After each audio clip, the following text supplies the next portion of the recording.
சமீபத்தில் பார்த்தீங்கன்னா பிஜேபியில் முன்னாள் அதிமுக காரங்க 17 பேர் சேர்ந்துட்டாங்கன்னு ஒரே விளம்பரம் கொடுத்தாங்க. அவங்க எல்லாரையும் நீங்கள் பிஜேபியில் சேர்த்துக்கிறதுக்கு பதிலாக ஏதாவது முதியோர் இல்லத்தில் சேர்த்துருந்தீங்கன்னா ஓட்டு கிடைக்குமோ இல்லையோ உங்களுக்கு புண்ணியமாவது கிடைச்சிருக்கும்.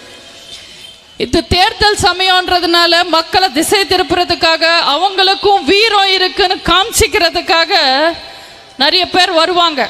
குறிப்பாக ஸ்டாலின் மகன் வருவார், உதயநிதி. அவர் 2 வார்த்தை தான் பேசுவார். 2 வார்த்தை மீறி அவருக்கு பேச தெரியாது.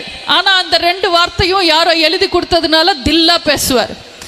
சமீபத்தில் ஊடக நண்பர்கள் எல்லார் முன்னாடியும் வீரம் மாதிரி கெட்டப்பில் நாங்கள் தமிழ்நாட்டு மக்களுக்கு நல்லது பண்ணணும்னு நினைக்கிறோம், நாங்கள் நிதி கேட்குறோம் மத்திய அரசாங்கத்தை, நாங்கள் காசு கேட்டால் கொடுக்க வேண்டியது தானே, கொடுக்க மாட்டேன்றாங்க, அது என்ன அவங்க அப்பம் வீட்டு காசான்னு உதயநிதி கேட்டார்.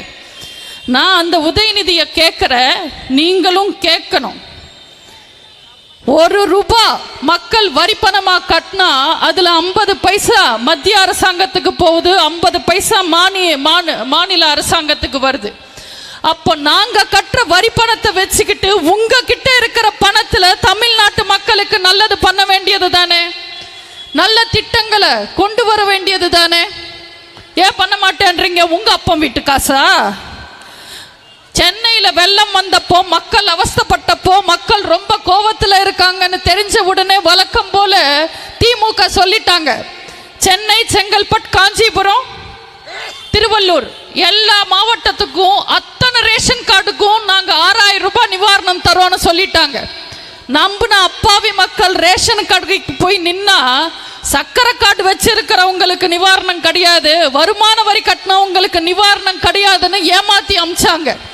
ஏன் மொத்த மக்களுக்கும் நிவாரணம் கொடுக்க வேண்டியது தானே உங்க அப்பம் வீட்டு காசா? தேர்தல் சமயத்தில் எல்லா பெண்களுக்கும் 1000 ரூபாய் தரோன்னு சொல்லிட்டு தேர்தல் முடிஞ்ச உடனே தகுதியானவங்களுக்கு மட்டும் 1000 ரூபாய் தரோன்னு சொல்றீங்க. எல்லா பெண்களுக்கும் கொடுக்க வேண்டியது தானே உங்க அப்பம் வீட்டு காசா? அடுத்தவன் பொண்டாட்டிக்கு தகுதி இருக்கா இல்லையான்னு முடிவு பண்றதுக்கு ஸ்டாலின் யாரை ஏமாத்துறதுக்காக பேசுறாங்க? வெள்ளத்தில் சேதமடைஞ்ச ஸ்கூல் எல்லாமே சரிப்படுத்துறதுக்கு வெறும் 2 கோடி ஒதுக்கிட்டு ஃபார்முலா கார் ரேஸுக்கு மட்டும் 40 கோடி ஒதுக்குறாங்க. அவங்க அப்பம் வீட்டு காசா? ராணுவத்தில் செத்தவனுக்கு வெறும் 3 லட்சம், கள்ளச்சாராயம் குடிச்சு செத்தவனுக்கு 10 லட்சம் தராங்க. உங்க அப்பம் வீட்டு காசா?